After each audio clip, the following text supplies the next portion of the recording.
नमः गोपाल कृष्ण भगवान की लोकाभिरामं रणरंगधीरं राजीवनेत्रं रघुवंशनाथं कारुण्यरूपं करुणाकरन्दं श्रीरामचन्द्रं शरणं प्रपद्ये मनोजवं मारुततुल्यवेगं जितेन्द्रियं बुद्धिमतां वरिष्ठं वातात्मजं वानरयूथमुख्यं श्रीरामदूतं शरणं प्रपद्ये कृष्णाय वासुदेवाय हरये परमात्मने प्रणतक्लेशनाशाय गोविन्दाय नमो नमः गोविन्दाय नमो नमः गोविन्द श्रीराम जय जय राम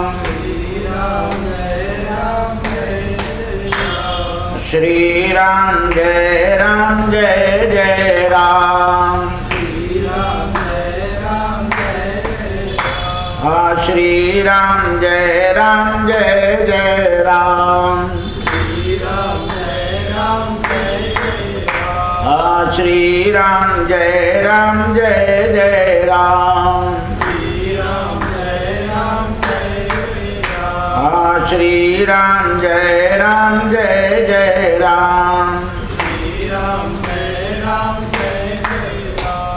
श्रीराम जय जय राम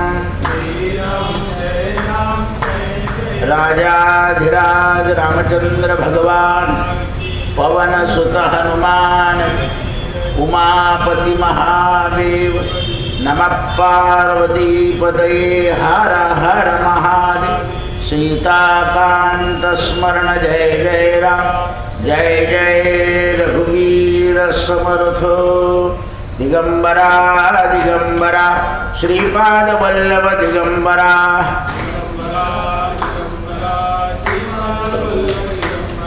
दिगंबरा दिगंबरा श्रीपाद वल्लभ दिगंबरा अवधूत चिंतन श्री गुरुदेव दत्त श्री गुरुदेव दत्त श्री गुरुदेव अनंत कोटि ब्रह्मांड नायक राजाधिराज गाणगापूर निवासी भगवान की जय। काल आपण असं पाहिलं की सप्त ऋषींनी आपला परिचय त्या राक्षसींना दिला. तुम्ही परिचय द्याल तरच मी तुम्हाला या सरोवरामध्ये स्नान करू देईल. ऋषींना अत्यंत भूक लागलेली होती, शरीर कष्टप्रद होतं, तरी त्यांनी अधर्माने तलावात प्रवेश केलेला नाही आहे. असं ज्यावेळेला त्या धातुतीने जी पिशाच्य होती ती म्हणाली, विप्रभो, सन्निग्ध तुमच्या वाणीमध्ये स्पष्टता कमी आहे, म्हणून मला तुमचे नाव इतके समजलेले नाही. त्यावेळेला शूनसखा नावाचा एक संन्यासी होता. त्या संन्यासाने पाहिलं की आता ही अत्यंत विकोपाला जाते आहे, म्हणजे हे झालं की ते झालं की ते.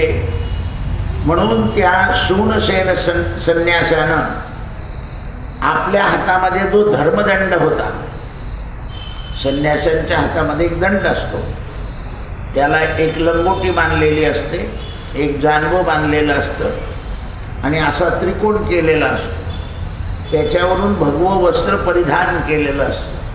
त्यांना दंडी संन्यासी असं म्हणतात.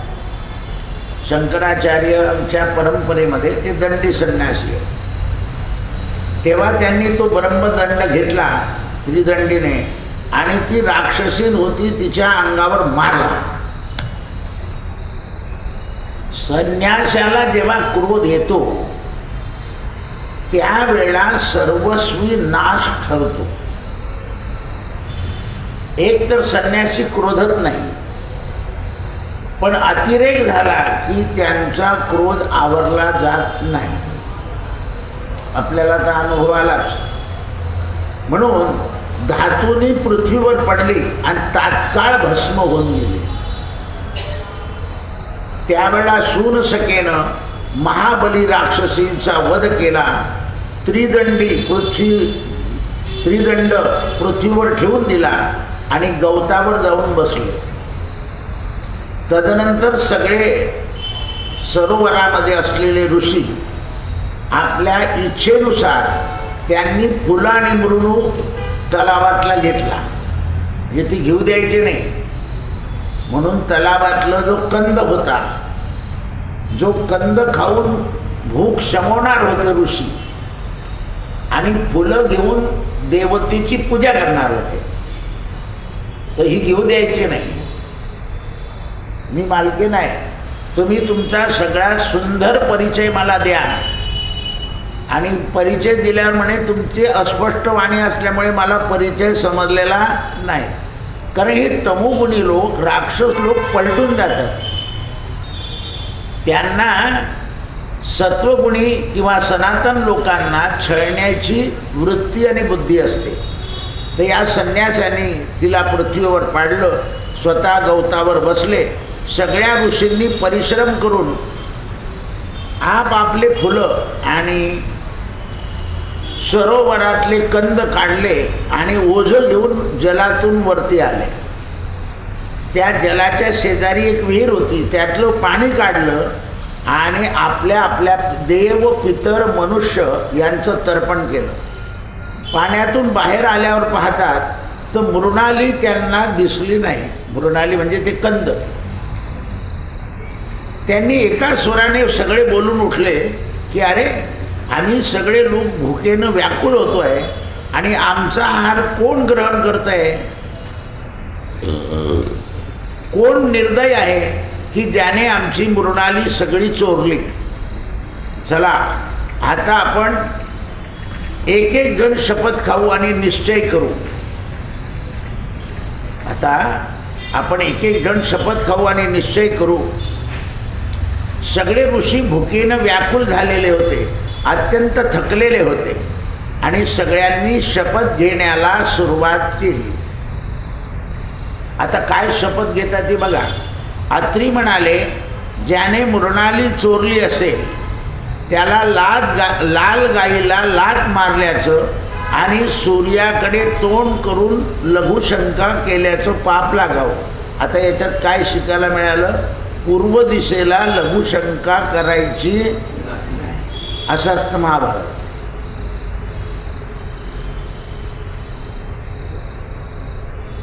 हे ज्ञान आहे. एक एक गोष्ट अशी शिकायला मिळते. वशिष्ठ म्हणाले, ज्याने मृणाली चोरली असेल ते निषिद्ध समयी वेद पढवण्याचं आणि कुत्र्याकडून शिकार करण्याचं त्या संन्यासाला पाप लागावं. काश्यप ऋषीने सांगितलं, ज्याने मृणाली चोरली असेल त्याला ठिकठिकाणी दुसऱ्याचं धन हडप करण्याचं पाप आणि खोटी ग्वाही देण्याचं पाप लागावं. आणि अपात्र दान त्यांना घेतलं असेल किंवा श्री समागमाचा दोष त्याला लागावा. आता भारद्वाज ऋषी, ज्याने मृणाली चोरली असेल तो निर्दय श्री, बंधू बांधव आणि गायीबरोबर अधर्म करणारा असेल. जामदग्नीने सांगितलं, ज्याने मृणालीचं अपहरण केलं असेल, त्याने पाण्यामध्ये मलाचा त्याग केला असेल त्याला गोहत्येचं पातक लागेल. ऋतुकालात मैथन केलं असेल त्याचं पाप लागेल. आणि स्त्रीच्या कमाईने तो जीविका चालवेल. पाप काय आहे? तर या गोष्टी वर्ज्य आहे सगळ्या. पण कलियुगात तर आपण स्त्री पगार कमवणारे पाहतो. गौतम म्हणाले, ज्याने मृणाली चोरली असेल तो वेद पढवणं शिकल्यावर सुद्धा विसरून जाईल. म्हणून एकदा वेद म्हटल्यानंतर आपण जर आचार नाही पाळला तर विसर पडतो. तसंच अभ्यासात असतं. सगळेजण अभ्यास करतात पण ऐन परीक्षेच्या वेळेला विसरतात. त्यांना विद्या अपहरण केल्याचा दोष असतो.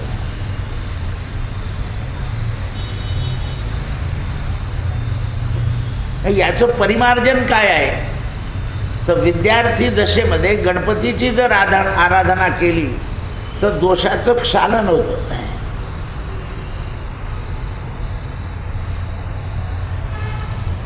म्हणून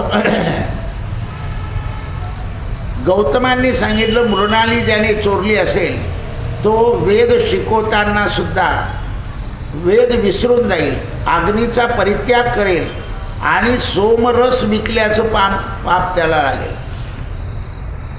विश्वामित्रांनी सांगितलं ज्याने मृणाली चोरली असेल त्याने पुत्राचं वध केल्याचं पाप लागेल.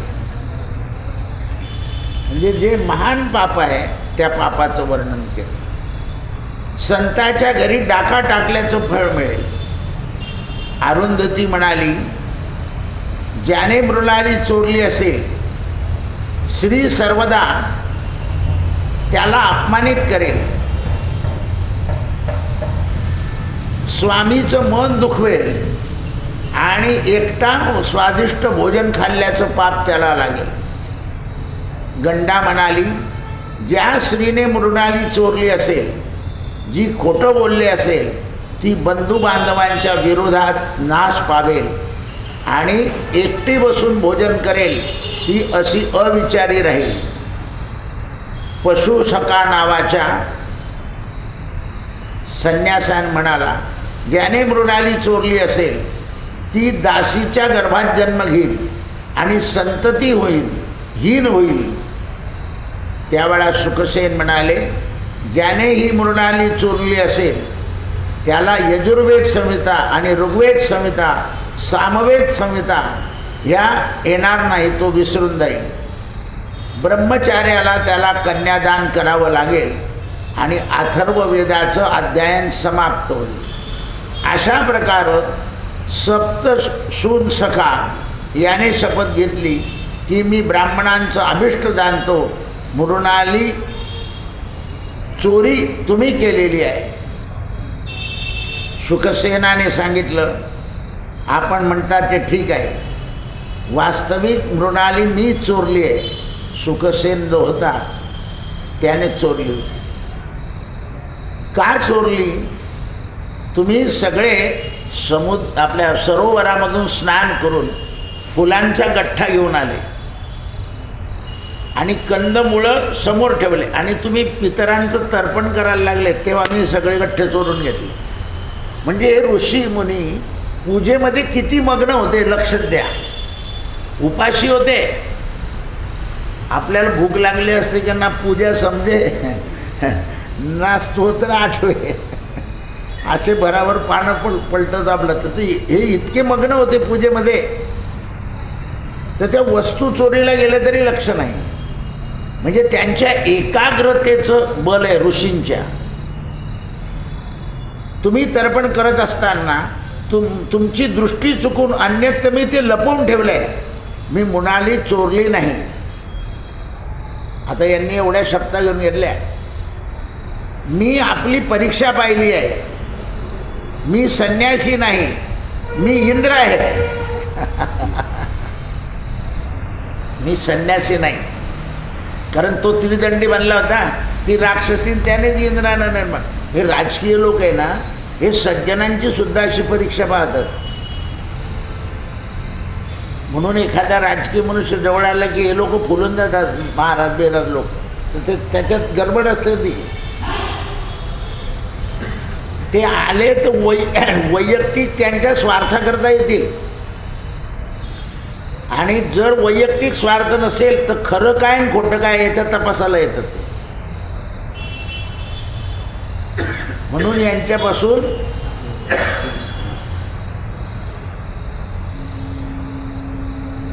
मी इंद्र आहे, ती मृणाली मीच मारली, संन्यासी बनून आलो होतो. पण लक्षात आलं का, देवसुद्धा लबाडी करण्याकरता ब्राह्मणाचं रूप घेता हे लक्षात ठेवा. कारण त्या रूपात लबाडी छपते. कलुषासुद्धा कोणाचं रूप घेऊन आला,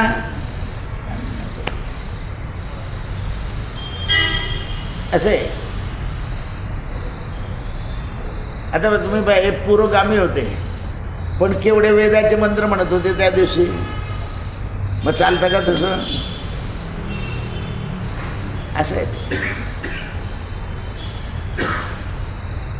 तर काही काही वेळेला व्यक्तिगत स्वार्थाला लोक हे मानून घेतात, पण खरे असले तर ते तसं करत नाही. म्हणून आपल्या लोकांच्या रक्षणाच्या उद्देशानं मी राजा वृषभदी याला पाठवलेलं होतं. त्याने क्रूर कर्म करणारी कृत्या आपल्या लोकांच्या वधाकरता पाठवली होती आणि ती तिच्या इच्छेने आली नव्हती. अग्नीचा आविर्भाव असल्यामुळे ही पापिनी दृष्ट स्वभावाची होती. हिला मीच मारलं. राक्षसींचा वध मला करायचाच होता. हे तपोनिधी, तुम्ही लोभाचा परित्याग केला म्हणून अक्षय सुखाचे तुम्ही सप्तऋषी अधिकारी आहेत, असं इंद्रानं न्याय दिला. इतकी भूक लागली होती तुम्हाला, तरी तुम्ही त्यावेळेला, जसं म्हणून आपल्याला काय सांगितलं आहे, प्रवासामध्ये जर आपल्याला धर्म पाळायचा असेल आणि खूप अंतर असेल तर अग्नीमध्ये भाजलेलं घ्यावं, म्हणजे त्याचा दोष लागत. मुरमरे, लाया, फुटाणे आणि डाळ्या हे एकत्र करायचे, किंवा भाजलेले पोहे हे दुधात कालवायचे, ते खायचे, पण दुसरं अन्न नाही खायचं. आपलं तर मनमाड आलं की बुवड.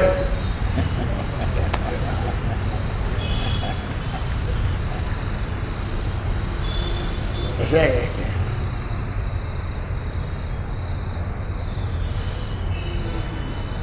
केव्हा केव्हा फळंही मिळत नसत पूर्वीच्या काळात, कारण ज्या ऋतूमध्ये जे फळं, आणि काही भागातले फळं काही ठिकाणी काय, आता कुठलेही फळं कुठेही पोचतात आणि त्यामुळे आपल्याला मिळतात तरी. नाही तर पूर्वी इतके नव्हतं. हे भाज्या उन्हाळ्यात दिसायच्या नाही, या वाळवून ठेवा लागायच्या, आणि उन्हाळ्यामध्ये वाळलेल्या भाज्यांच्या भाज्या होत्या. वांग्याच्या उसऱ्या, वालाच्या उसऱ्या, गवाराच्या शेंगाच्या उसऱ्या वाळून ठेवायच्या ते, आणि त्याची भाजी करायची उन्हाळ्यामध्ये. नाही तर वरणच खा, मग मुगाचं खा, उडदाचं खा, तुरीचं खा, वरणच खावं लागत. तर ह्या वरणामध्ये टाकून देत भाज्या. मेथीची भाजी बारीक केलेली असायची, असे डबे भरलेले, वाळवलेली, तिला कलसून घ्यायची, ती खायची. म्हणून उन्हाळी भाज्या कमी. ही मिरचीसुद्धा अशी 12 महिने थोडीच मिळायची, ती वाळवलेली असायची, शेंदड्या ताकात वाळवलेल्या असायच्या. आता तुम्हाला सुबत्ता आहे पण निकस. मिरची तिखट लागतच नाही, मुळा तिखट लागतच नाही, फक्त कांदा जसा तसा आहे आणि लसूण जसं तसं आहे. मध्ये आलं होतं की सिमेंटचं लसूण विक्रीला आलं आहे म्हणून, तिथपर्यंतही पोहोचून गेले. जिरं सापडलं काल, कृत्रिम जिरं. हे काय आहे? म्हणून ते म्हणतात, राक्षसीचा वध केला आपण, लोकांनी लोभाचा परित्याग केला म्हणून अक्षय सुख तुम्हाला प्राप्त. समस्त लोकांच्या कामना पूर्ण करणारं तुम्ही सगळे आता उठा.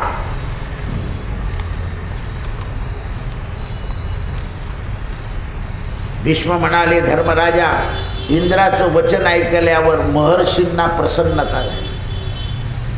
त्यांनी तथास्तु म्हटलं. इंद्रदेवराजाच्या आज्ञेचा स्वीकार केला आणि सगळेचे सगळे लोक देहासहित स्वर्गाला निघून गेले. काय पाळला? इतकी भूक लागल्यावर सुद्धा आपला धर्म सोडला नाही. नाही तर भुकेला कोंडा, निजेला दोंडा. भूक लागली म्हणजे मग काही खातो ना. तमोगुणी लोक तर शिव्याही देतात घरात दारात. कुठे मेले होते, स्वयंपाक निघालो का? तमोगुणी लोक भूक लागल्यावर सुद्धा वाणीतून अपवित्रता निघाल नको.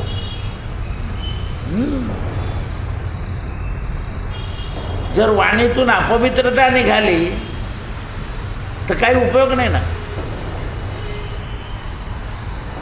भीष्म पितामह म्हणाले प्राचीन कालामध्ये, आता धर्मराजाने प्रश्न विचारला आहे, महाराज ऋषी लोकांना स्वर्गाची प्राप्ती झाली, तसं मनुष्यानं काय केलं म्हणजे त्याचा लोभ कमी होईल? तर म्हणाले ब्रह्मरस तीर्थामध्ये मनुष्य राहिला पाहिजे. म्हणजे ब्रह्मरस तीर्थ आहे कुठे? तुकाराम महाराजांनी याच्यावर एक अभंग लिहिला, ब्रह्मरस घेई काढा तेने होय जन्म मरण निवाडा. ब्रह्मरसाचा जो काढा आहे तो ज्याने घेतला तो जन्म मरणाच्या निवाड्यातून मोकळा होऊन जातो. मग ब्रह्मरस म्हणजे भगवंताचं नाम. सत्य साच खरे नाम विठोबाचे बरे. सगळ्या गोष्टीपेक्षा, योग याग क्रियेपेक्षा ब्रह्मरसाचा काढा घ्या. वनस्पतीमध्ये ब्रह्मरस कोणाला म्हणता माहिती आहे का? लिंबाच्या पाल्याला. म्हणून मी स्नान सांगताना लिंबाच्या पाल्यानं सांगतो. सगळे ज्योतिष म्हणे अरे तो ब्रह्मरस आहे, घेई ब्रह्मरस काढा तेने होय जन्म मरण निवाडा. म्हणून चैत्र शुद्ध प्रतिपदेला लिंबाचे डक्षे दाराला लावायचे, तो ब्रह्मरस आहे.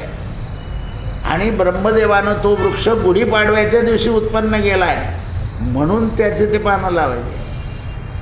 कोणाला माहिती असतं? आजोबांनी लावले, आपण लावले. त्याला फुलं लावलेला पाहिजे. तर ते फुलं हिरं मिंग जट याची गोळी करायची, पंचांगात दिलेली असते, आणि ती खायची.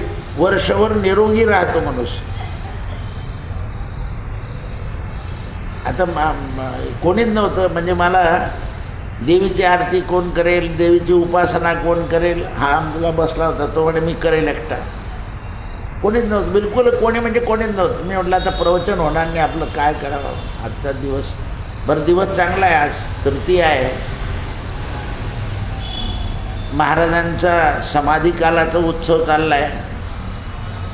याच्यात गजानन महाराजांचं प्रागट्य दिन यायचं आहे, त्याच्यानंतर समर्थांचा दिवस यायचा आहे, महाशिवरात्री यायची. ह्या 15 दिवस फार पर्वकाळ असतात. माघ महिन्यामध्ये पूर्ण महिनाभर उत्सव असतात बघा. प्रतिपदेपासून भीष्मांचा सगळा उत्सव सुरू होतो पौर्णिमेपर्यंत. इकडे लगेच माघ मध्य प्रतिपदा, संकष्टी चतुर्थी, गजानन महाराज प्रकट दिन, समर्थांचा निर्वाण दिन आणि महाशिवरात्र. म्हणजे माघ महिना हा पूर्ण महत्त्वाचा असतो, कारण महाशिवरात्र आहे त्याच्यामध्ये. कालरात्रीर महारात्रीर मोहरात्रीश्च दारुणा. ते म्हटलं आज खंड पडतो आपला, पण मला 2 लोक दिसल्यावर याला म्हटलं टेज लावून टाक. 10 लोक होऊन गेले. तर हे जे स्वाध्याय आहे याचा खंड पडायला नको. खंड पडलं म्हणजे आपलं कुठलं तरी पाप आडवं आलं. एक जण मला म्हणे एवढी कथा करून आले, एखाद दिवशी विश्रांती. यार काय विश्रांती? रिकामं बसणं ही विश्रांती आहे, उद्योग करणं विश्रांती. कारण या कामातून त्या कामात गेले की ते विचार नष्ट होतात. प्राचीन काळामध्ये राजऋषी ब्रह्मऋषी तीर्थयात्रा करते समय मृणालीची चोरी केलेली ही कथा तुला सांगितली. प्रत्येकाने शपथ घेतली. हा पुरातन इतिहास तुला सांगितला. पश्चिम दिशेचं प्रसिद्ध तीर्थ प्रभाग क्षेत्र, इथे काही ऋषी आणि राजे एकत्र येऊन आपसामध्ये समस्त भूमंडळावर पुण्यतीर्थाच्या यात्रा कराव्या असं मनामध्ये इच्छा करीत होते. सगळे ऋषी जमले आणि काही राजे, ज्या राजांना तीर्थयात्रा इत्यादी मान्य आहे, काही राजांना मान्य नसते. काय तीर्थयात्रा काय, सगळं तीर्थ तर इथे आहे असं सांगणारे खूप आहे जगात. आपल्याकडे भक्ताला सगळे तीर्थ एका ठिकाणी सापडतात, पण जे अभक्त आहे त्यांना सापडत नाही. म्हणून आपल्याकडे आईला आणि वडिलांना तीर्थ स्वरूप लिहिण्याची पद्धत आहे. आणि काका असेल तर तीर्थ रूप, म्हणजे काकाला रूप आणि आई वडिलांना स्वरूप, तीर्थ स्वरूप. गेलं ते आता प्रिय डाडी. तुम्ही जर डोंबिवलीच्या फ्लॅटला पैसे दिले नाही तर मी तुमचा नाही, वरती प्रिय. हे असं आहे सगळं तीर्थस्वरूप. म्हणून माता पिता हे तीर्थ आहे. पुंडलिकानं कुक्कुट स्वामीच्या जवळून शिकला आणि पंढरपुरामध्ये माता पितांचं तीर्थ निर्माण केलं. म्हणून देवाला येऊन उभं राहावं लागलं. अजूनही बसले नाही. युगी 28 विटेवर उभा, उभाचा उभा देतो. कशानं? तर सगळ्या तीर्थामधलं श्रेष्ठ तीर्थ आहे हे. पाण्याचे तीर्थ बोलत नाही, पण जंगम तीर्थ बोलतात. साधू संत हे जिथे जातात तिथे हितोपदेश करतात, आणि म्हणून हे बोलके तीर्थ आहे. त्यामुळे सगळ्यांनी यात्रा करायची. मग आता कोण कोण यात्रेला येणार निश्चय केला? शुक्र, अंगिकार, कवी, अगस्ती, नारद, पर्वत, भृगु, वशिष्ठ, कश्यप, गौतम, विश्वामित्र, जामदनी, गाल्व, अष्टक, भारद्वाज, अरुंधती देवी, वाखल्य ऋषी, शिवी, दिलीप, नहुष, आंबिरस, ययाती, धुर्मांधर, पुरुरवा, देवराज, इंद्र पुढे या सगळ्या तीर्थामध्ये भ्रमण करणार होते. एवढे एक मताचे राजे आणि एक मताचे ऋषी यांनी तीर्थयात्रा करायची ठरवली. फिरत फिरत माघ मासाच्या पौर्णिमेला पवित्र जलवाली कौशिक नदीच्या तटावर पोहोचले. आत्ताच गेली माघ पौर्णिमा. त्या ठिकाणी सगळ्यांनी स्नान केलं आणि अनेक तीर्थामध्ये स्नानाचा निष्पाप करून सगळे लोक अत्यंत पवित्र होऊन ब्रह्मरस किंवा ब्रह्मसरोवर पुष्कर नामक तीर्थावर गेले. त्या ठिकाणी ब्रह्मसरोवरावर स्नान केलं. अग्निसमान तेजस्वी ब्रह्मऋषी राजऋषी कमलपुष्पाचं भोजन केलं. तिथे सुद्धा गुलाब आणि कमळ खूप आहे पुष्करला.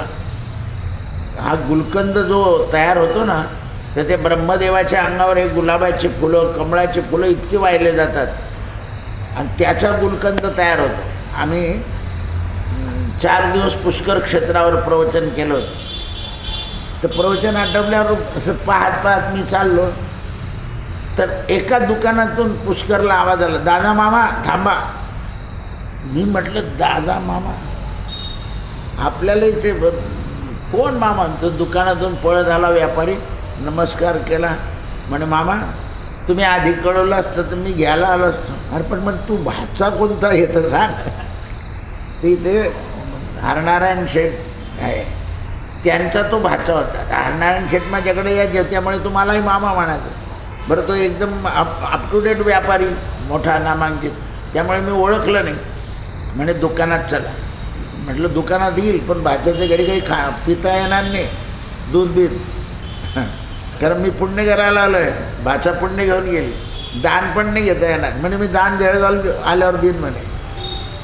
म्हणजे सांगण्याचं तात्पर्य की मला त्याने आनंदित करून दिलं. तिथे सगळे म्हणे आमचे यात्रा कंपनीवाला, भाचा आहे तुमचं? म्हटलं हो आहे. तर म्हणून ते म्हणतात सगळे यात्रेला चालले ब्रह्मसरोवरावर, आणि आम्हाला असं ठिकाणी असं मस्त मिळालं होतं प्रवचन करायला. आणि ते तिथले पुजारी त्याच रस्त्याने घरी जायचे. ते ब्रह्मदेवाचा प्रसाद आणून माझ्या प्रवचनाच्या पुढे ठेवून चालले जायचे. आपली मराठी भाषा, त्यांना ती हिंदी भाषेची सवय. जास्त वेळ काही बसायचे नाही, थोड्या वेळ बसायचे. त्यावेळेला सगळ्यांनी राजे लोकांना पुत्रपौत्रादी धर्माची वृद्धी आणि दृष्टी होण्याकरता शपथ घ्यायला सांगितली.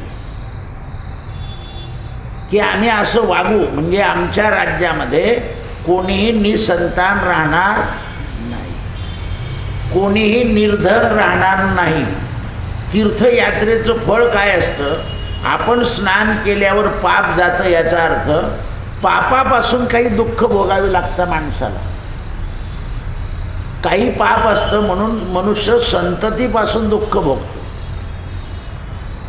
काही पाप असतं म्हणून लक्ष्मीपासून दुःख भोगतो. ती नसतेच, आली तरी. आता काही लोक म्हणतात ना की आवक होते आणि तोपर्यंत गड्डा तयार राहतो, कोणी आजारी पडतं, कोणी काही होतं. मग ती अलक्ष्मी निरसन करावी लागते. म्हणून वेदानं देवीचं वर्णन केलं, अलक्ष्मीं नाशयाम्यहम. कशी म्हणे, आदित्यवर्णे तमसो विजातो वनस्पतिर्वृक्षोत बिल्वः तस्य फलानि तपसांतु. म्हणून फुलांमध्ये फळांमध्ये लक्ष्मीचं वास्तव्य आहे. मी अनेक वेळा सांगतो की फुलं फळ इथे सुद्धा हार टांगून ठेवा थोडे दिवस. ते जोपर्यंत सुशोभित आहे तोपर्यंत त्याच्यामध्ये कोण आहे? आईसाहेब. त्याचा दुरुपयोग नाही करायचा, टांगून ठेवायचे.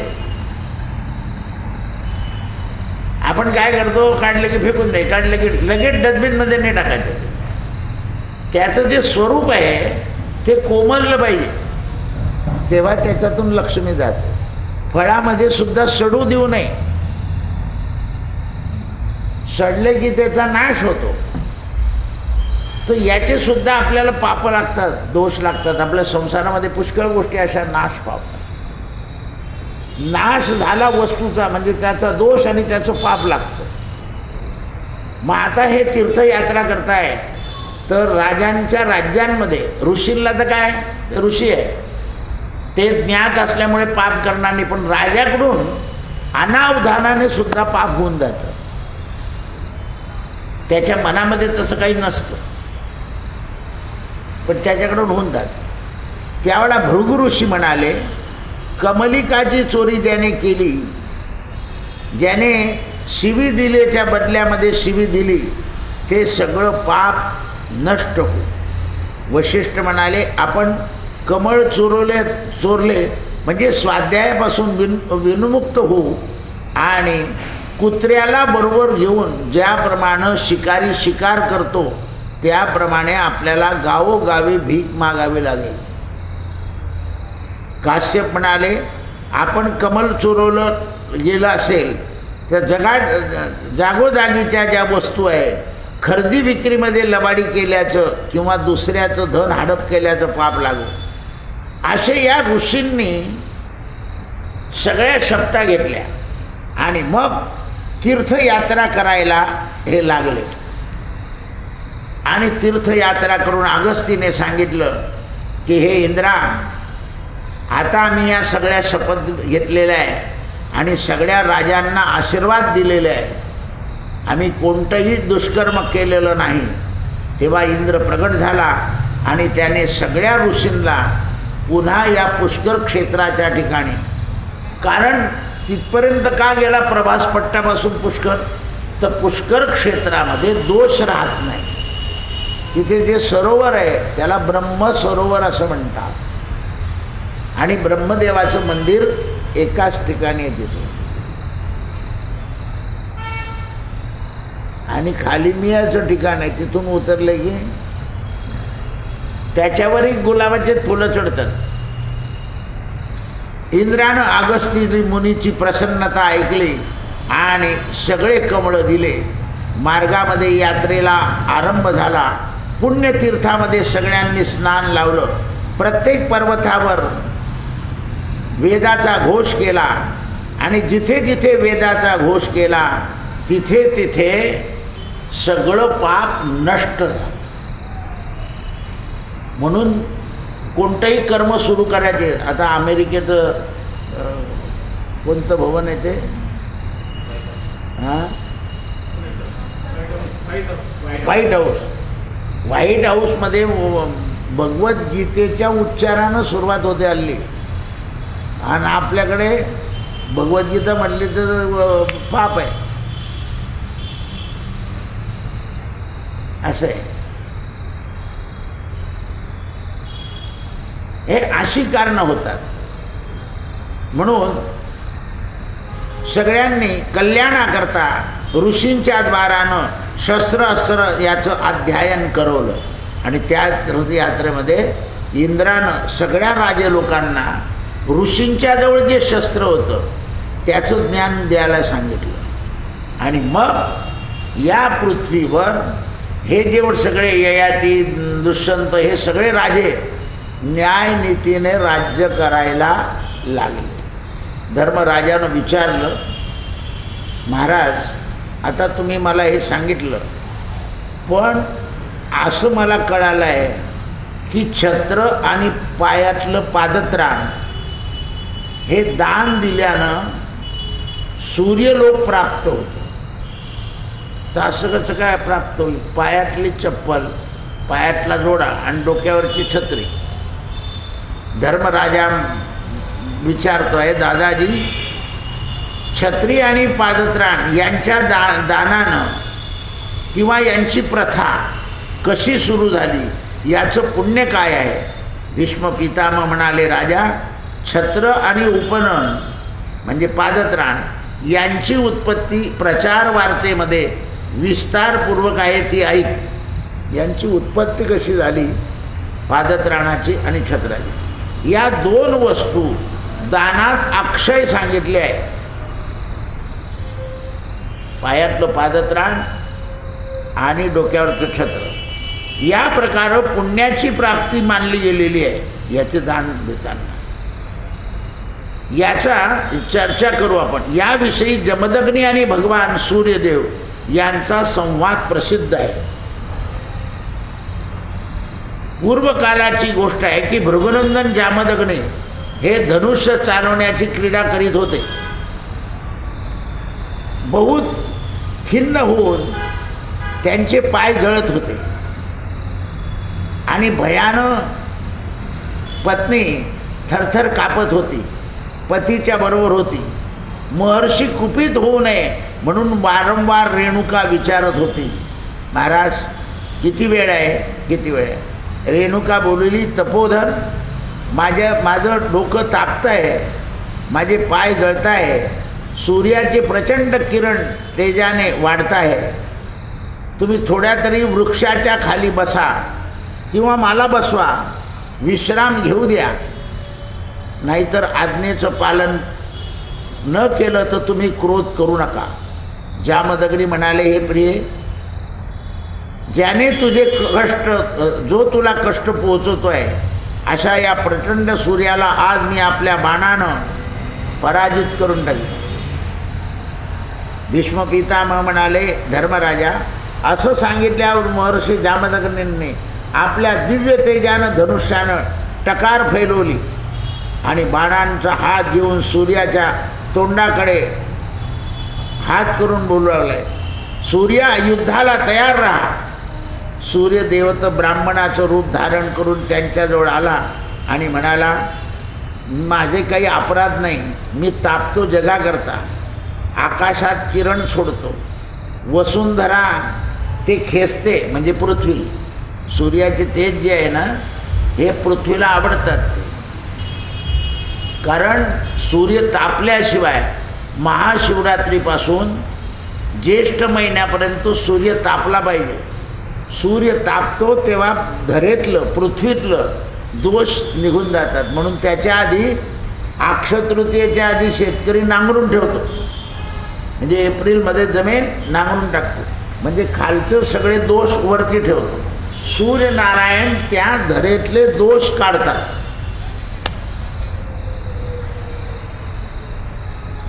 धरा आणि पृथ्वी यांचा संबंध आहे. रात्रीच्या वेळेला आकाश म्हणजे विष्णू या धरेला आपलं बल देतात. म्हणून उन्हाळ्यामध्ये पृथ्वी 10च्या नंतर गार होते, तोपर्यंत ती गरम राहते. म्हणून तोपर्यंत गार वारे येत नाही, गरम वारे येतात. आपण म्हणतो जळ लागून जाईल. 10 नंतर चंद्राच्या बलानं पृथ्वी शांत होते आणि आषाढ महिन्याच्या आणि ज्येष्ठ महिन्याच्या वेळेला पृथ्वी ऋतुकाल प्राप्त होतो आणि त्या ऋतुकालामध्ये ढग कडकडले पाहिजे, गडगडले पाहिजे, म्हणजे पृथ्वीला आनंद होतो आणि त्या सरा पडता तेव्हा तिचं रज कमी होऊन जातं आणि मग पृथ्वीचा सगळा दोष नद्यांमध्ये जातो. म्हणून पहिले 3 पूर नदी रजस्वला असते म्हणून पाणी वापरायचं नाही, कारण सगळ्या पृथ्वीचा मळ त्याच्यात जातो नद्यांमध्ये, गावातून नाल्यातून नदी. म्हणून या नदीचं सुद्धा सूत्र आहे, आधी पुत्र मग पुत्राची आई मग झाला पुत्राचा बाप. म्हणजे आधी नाला मग नदी आणि मग पुत्राचा बाप म्हणजे समुद्र. तो बाप कसा आहे, तर समुद्राच्या पाण्याची वाफ होते, आकाशात जाते विष्णूकडे आणि इंद्र त्याच्यावर प्रहार करतो आणि मग ते खाली पडतं. आकाशात पतितम तोयम यथा गच्छति सागरम सर्वदेव नमस्कारा केशवम प्रतिगच्छति.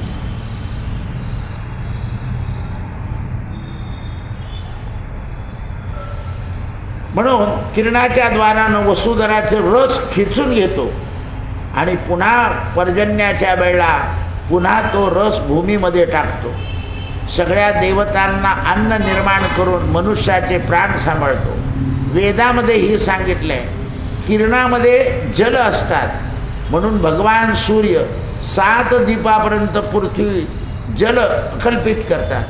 फल, मूल, घास, पत्ते हे उत्पन्न करतात. जात कर्म, व्रत, उपनय, विवाह, गोदान, शास्त्रीय दान, संयोगदान, संग्रहदान, अन्नदान आणि पादत्राण दान.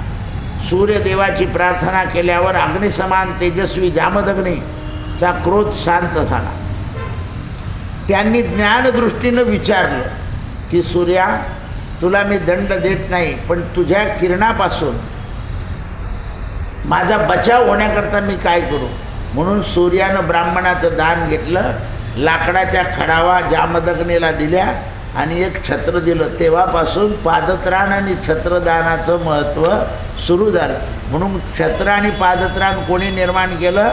सूर्यनारायणाने. जय नारायण हरिनारायण,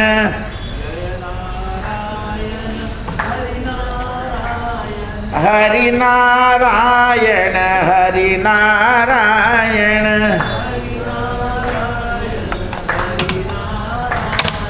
जय नारायण जय नारायण. सत्यगुरु राये कृपा मज केली, परिणामी कळली सेवा काही. मस्तकी तो जाणा ठेविला कर, वडिला विसर स्वप्ना माझी.